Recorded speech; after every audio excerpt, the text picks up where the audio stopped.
I come from a generation of Jews who assumed that synagogue worship consisted largely of middle-aged ladies with badly dyed blue hair standing outside the synagogue and almost kissing each other on the cheek while saying, "Lovely to see you too, dear."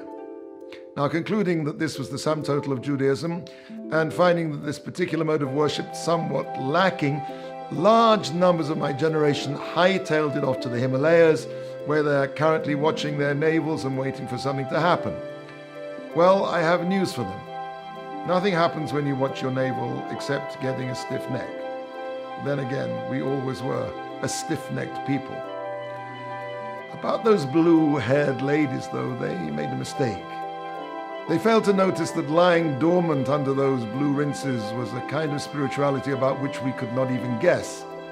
How many Jewish jokes start with the phrase, "Eat, he never eats"?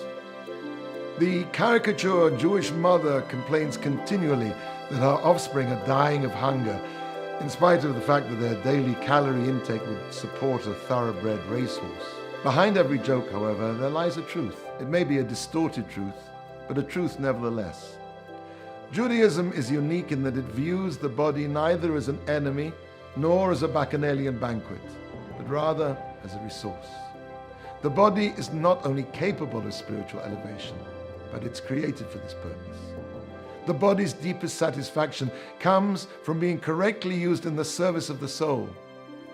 In this week's Torah portion, God says to Moshe, "Speak to the entire assembly of the children of Israel and say to them, 'You shall be holy, for I, Hashem, your God, am holy.'" Since God instructed Moshe to speak to the entire assembly, we know that this commandment was to be spoken in public to all the Jewish people together, not just to Moshe or to Aaron and Moshe. Why?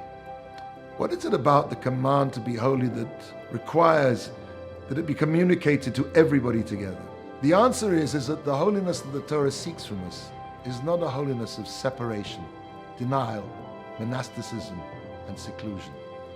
Rather, the Torah is a Torah of holiness that's to be lived in an assembly, a holiness where the body is elevated by the soul and where its greatest potential is only realized in our interaction with our fellow human beings.